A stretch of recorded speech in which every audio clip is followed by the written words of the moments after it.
लोग सौहार्द की बात करते हैं। शर्म नहीं आती इन लोगों को सौहार्द के बारे में चर्चा करने की? एक भी गिरफ्तारी बिना साक्ष्य के नहीं हो रही है। और याद रखना, जिसने पत्थरबाजी की होगी, जिसने माहौल खराब किया होगा, उसमें एक भी बचने वाला भी नहीं है।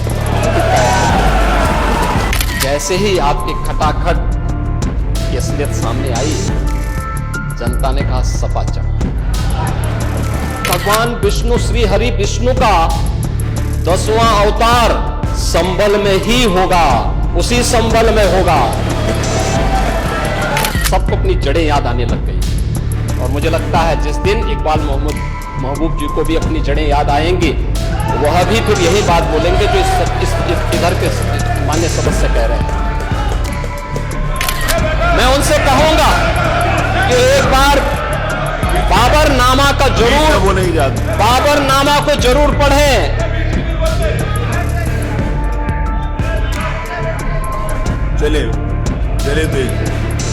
चलिए वो जो बात की, बाबरनामा को जरूर एक बार पढ़ें। आप मंत्री जी बोला, तो आप दे देना जब अवसर हो। बाबरनामा को एक बार पढ़ें। आप बैठ। नेता विरोधी दल और नेता सदन कांग्रेस की नोटिस पर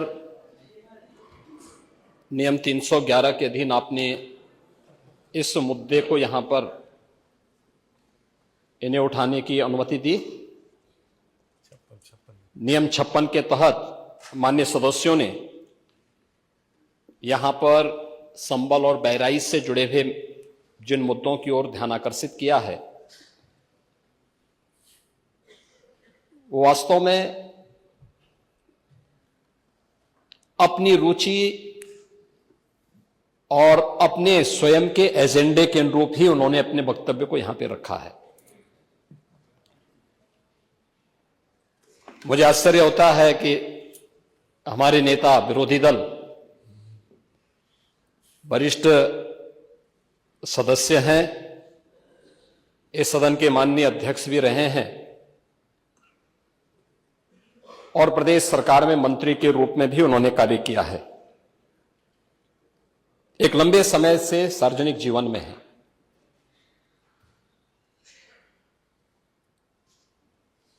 बुद्ध को हम भी मानते हैं, लेकिन हमें इस बारे में भी जानना होगा कि एक लंबी परंपरा भारत की है और भारत की उसी परंपरा के अनुरूप भारत की विरासत और विकास के समन्वय के साथ ही सरकार कार्य कर रही है। मैं प्रदेश के प्रशासन या अपने स्तर पर प्रदेश के जिस सांप्रदायिक माहौल की आप चर्चा कर रहे हैं, आप सभी माननीय सदस्यों ने जिन मुद्दों को रखा है, मैं उस पर बहुत वो नहीं कहूंगा, क्योंकि एनसीआरबी के जो आंकड़े हैं वे इस बात को बताते हैं कि 2017 से लेकर के लगातार अब तक प्रदेश में सांप्रदायिक दंगों की जो स्थिति है उसमें 97 से लेकर 99% तक कमी आई है। ये एनसीआरबी का डाटा है। और जो दो, जिसको वास्तव में आप दंगे कहते हैं, ये दंगे उत्तर प्रदेश में 2017 से लेकर के अब तक नहीं हुए हैं। और मैं वही आपके पिछले कार्यकाल के दौरान बताता हूं, 2012 से 2017 के बीच में, ये भी एनसीआरबी के ही डाटा है, प्रदेश में 815 सांप्रदायिक दंगे हुए और 192 लोगों की मौत उसमें हुई है। मैं उस पर चर्चा करूंगा। उससे पहले भी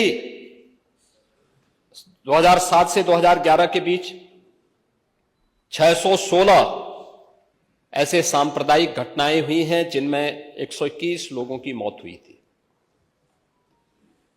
महोदय, जो बात यहां पर माननीय सदस्य शेख इकबाल महबूब ने संबल के बारे में लिखा, माननीय सदस्य कुंवर रघुराज प्रताप सिंह जी ने यह बात बहुत स्पष्ट की कि हम तथ्यों को छुपा करके कब तक जनता को गुमराह करेंगे।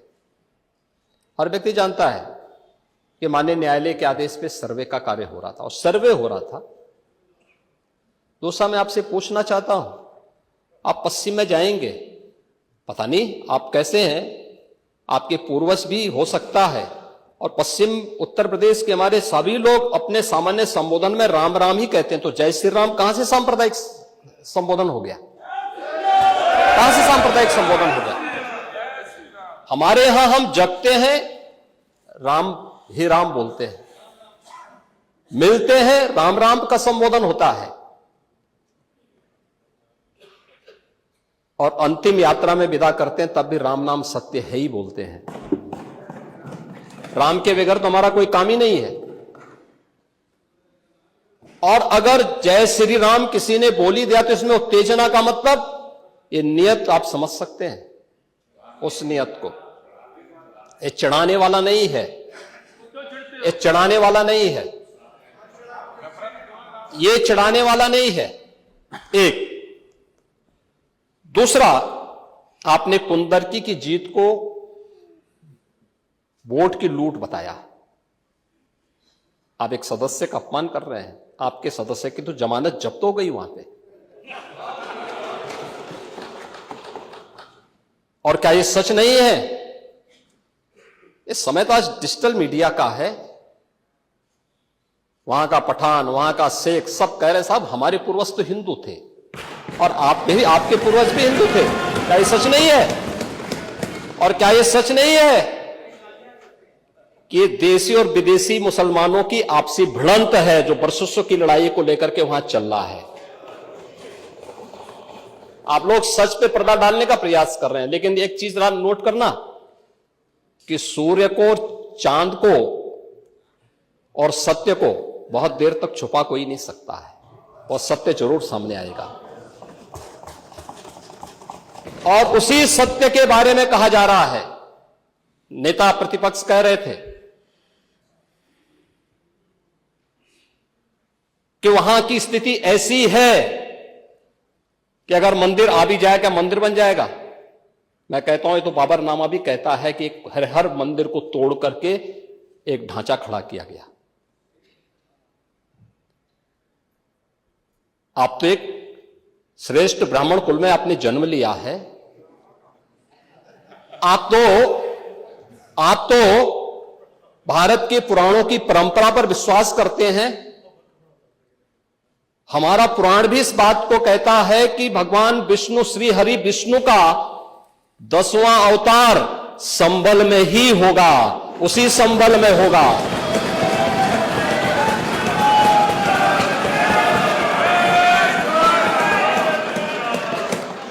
और यह तो केवल सर्वे की बात थी। माननीय न्यायालय के आदेश पर जिलाधिकारी का मतलब जिले का एडमिनिस्ट्रेटिव हेड, पुलिस अधीक्षक उस जिले की पुलिस फोर्स का मुखिया है।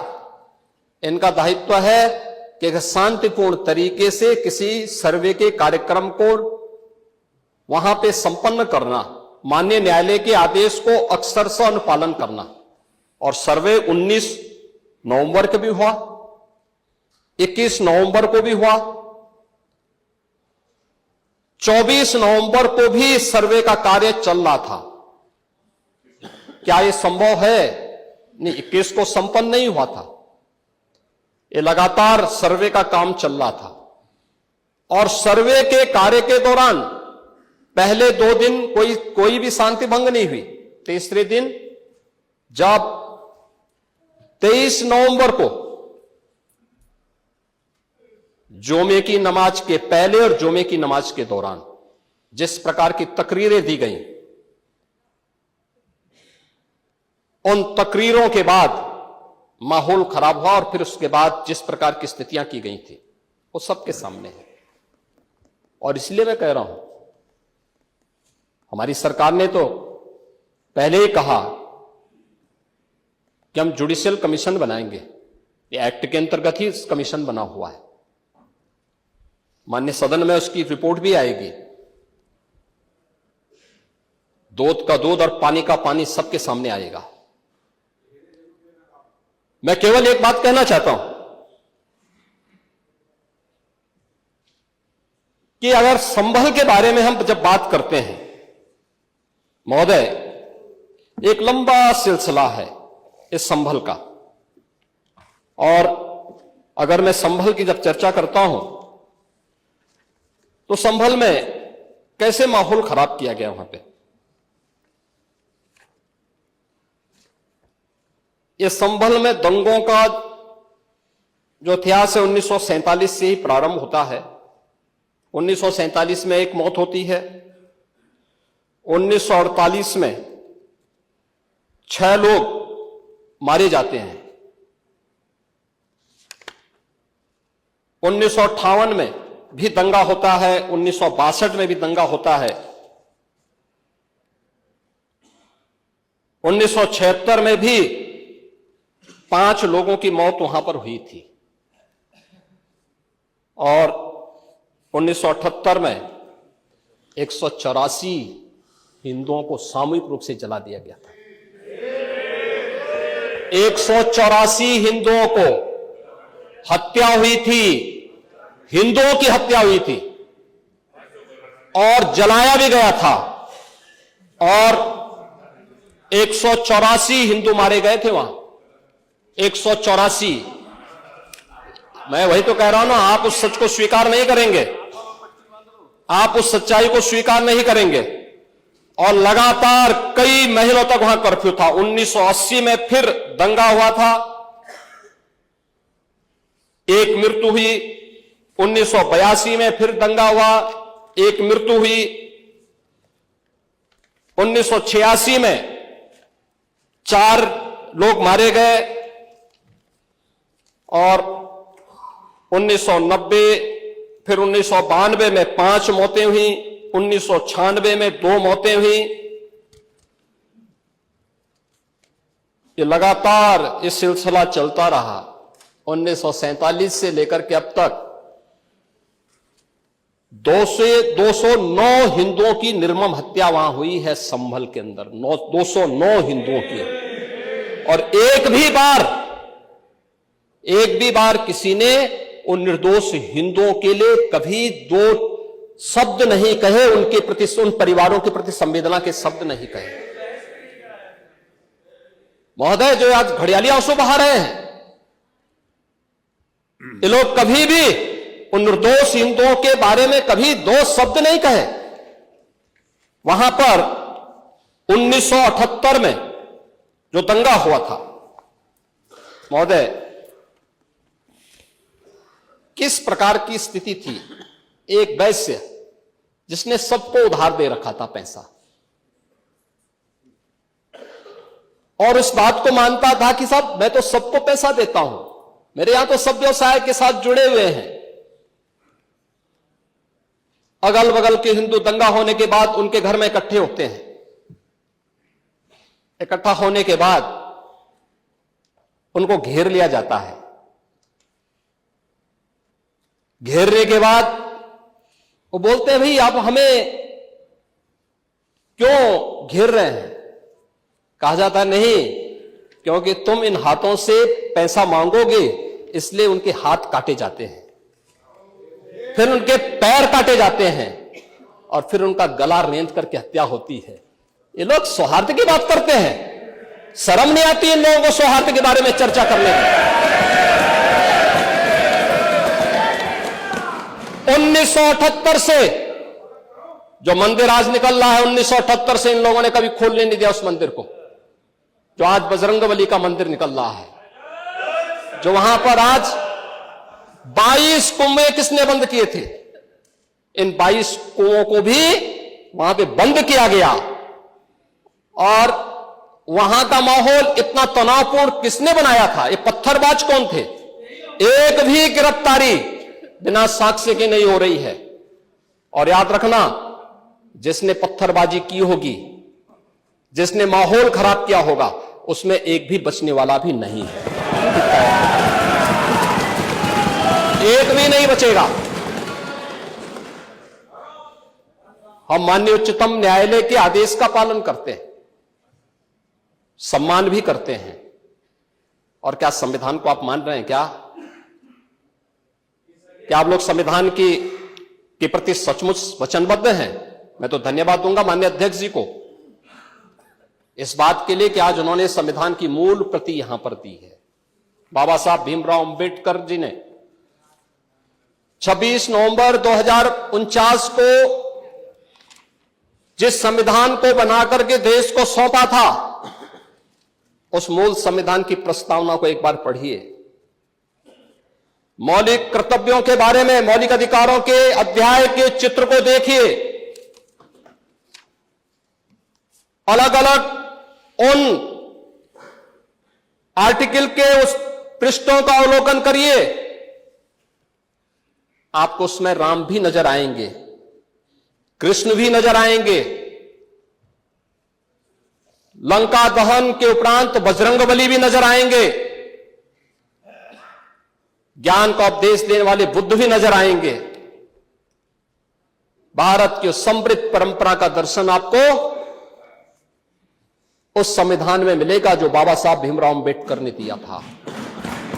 लेकिन उस मूल संविधान में कहीं भी धर्मनिरपेक्ष या पंथ निरपेक्ष या फिर समाजवाद शब्द नहीं है।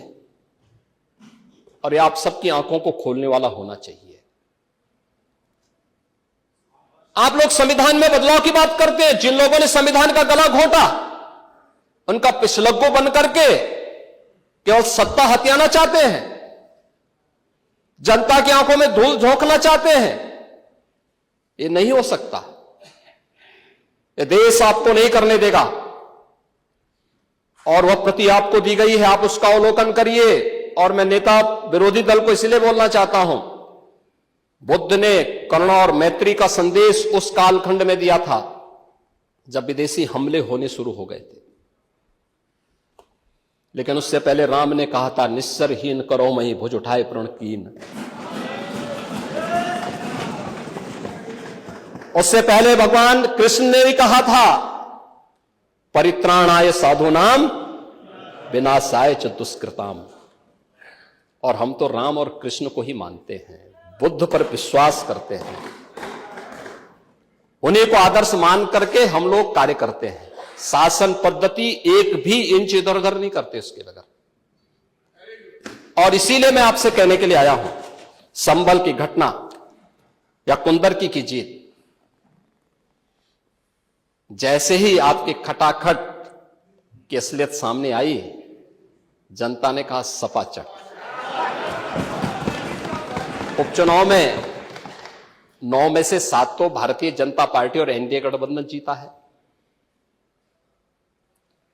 और यही नहीं, सीसामऊ और करहल, याद करिए 2022 में समाजवादी पार्टी ने करहल में 70,000 से लगभग 67,000 से जीती थी। इस बार वह मात्र 13-14 हजार तक आ गई है। वो भी चच्चू थोड़ा वहां पे कृपा कर लिए, नहीं तो वहां भी सपा चढ़ तय था। अगली बार होगा, अगली बार होगा चच्चू, अरे आप चिंता मत करिए, देख लेना अगली बार। तो नहीं रहे, बहुत ज्यादा रहे अगली बार। सीसामऊ में भी बाल बाल बच गए। और इसलिए इस बौखलाहट में कि कुंदरकी में लोगों को अपनी जड़ें याद आने लग गई हैं। अब आपने देखा होगा उन लोगों के वक्तव्य को, डिजिटल मीडिया में थोड़ा अवलोकन करिए और देखिए वहां पे जब लोग चिल्ला चिल्ला के बोल रहे हैं कि इन विदेशियों से पिंड छुड़ाना है, क्या बोल रहे हैं लोग। सबको अपनी जड़ें याद आने लग गई हैं। और मुझे लगता है जिस दिन इकबाल महबूब जी को भी अपनी जड़ें याद आएंगी, वह भी फिर यही बात बोलेंगे जो इधर के माननीय सदस्य कह रहे हैं। महोदय, कोई बात। महोदय, मैं उनसे कहूंगा कि एक बार बाबरनामा का बीच में जरूर वो नहीं जाते। बाबरनामा को जरूर पढ़ें।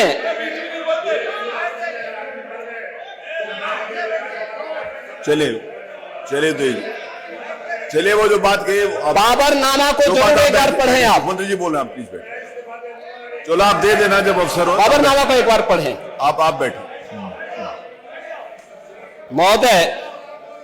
महोदय, संभल की घटना के साथ ही मैं प्रदेश के अंदर अलग अलग समय में जो दंगे अलग अलग समय में हुए हैं, 1972 में आगरा में दंगा हुआ, 19 लोग मरे थे।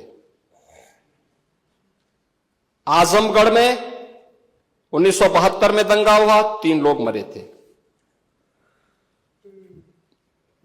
बहराइच में 1973 में दंगा हुआ, 1 व्यक्ति की मौत हुई थी। गोंडा में 1973 में दंगा हुआ, 1 व्यक्ति की मौत हुई। प्रयागराज में 1973 में एक दंगा हुआ, 2 लोगों की मौत हुई। मेरठ में 1973 में दंगा हुआ, 8 लोगों की मौत हुई। आगरा में फिर 1974 में दंगा हुआ, 1 व्यक्ति की मौत हुई। पीलीभीत में 1974 में दंगा हुआ, 3 लोगों की मौत हुई। कानपुर में 1975 में दंगा हुआ, 2 लोगों की मौत हुई। मुरादाबाद में 1976 में दंगा हुआ, 3 लोगों की मौत हुई। बहराइच में 1976 में फिर दंगा हुआ, 3 लोगों की मौत हुई। बुलंदशहर में 1977 में दंगा हुआ, 2 लोगों की मौत हुई। वाराणसी में 1977 में दंगा हुआ, 8 लोगों की मौत हुई। मुरादाबाद में 1978 में दंगा हुआ, 19 लोगों की मौत हुई। अलीगढ़ में 78 में दंगा हुआ, 21 लोगों की मौत हुई। ये लगातार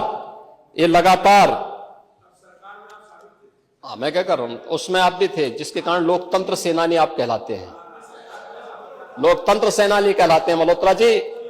उसी के नाम पर आप लोग, मैं क्या कर रहा हूं, ये दंगे हुए हैं, मैं उन दंगों के बारे में बोल रहा हूं जिन दंगों के कारण लगातार माहौल खराब हुआ है प्रदेश का। और आज प्रदेश के अंदर सुरक्षा का जो एक माहौल है, कानून व्यवस्था की जो एक स्थिति पैदा हुई है, लोगों को सुरक्षा पे विश्वास है, कानून व्यवस्था पर विश्वास है, उसी का परिणाम है कि 40 लाख करोड़ रुपए का निवेश का प्रस्ताव उत्तर प्रदेश को प्राप्त होता है। इतना निवेश, इंफ्रास्ट्रक्चर का एक कार्य, रोड की, रेलवे की, एयर कनेक्टिविटी की, ये उसी का परिणाम है जो सरकार कर रही है और लगातार उसको कर रही है। महोदय, मैं केवल ये कहना चाहूंगा कि आखिर मैं नेता विरोधी दल से ये पूछना चाहता हूं कि अगर हमारा कोई पर्व और त्योहार है या किसी का भी है,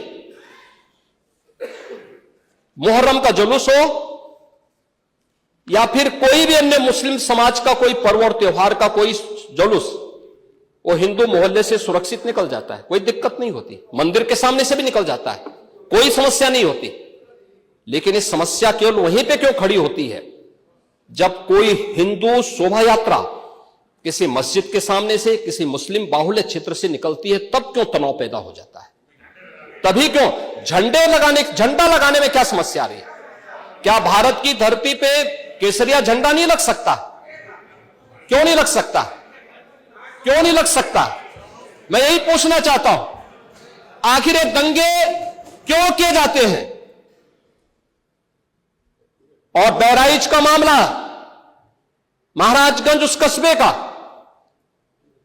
जहां के बारे में आप कह रहे हैं कि लगातार मुस्लिम बस्ती थी, मोना जी ने भी इस बात को कहा कि बस्ती थी, प्रशासन नहीं था, 4 कंपनियां पुलिस थी वहां पे, और दंगा सड़क पे नहीं हो रहा था, गोली घर के अंदर से चल रही थी।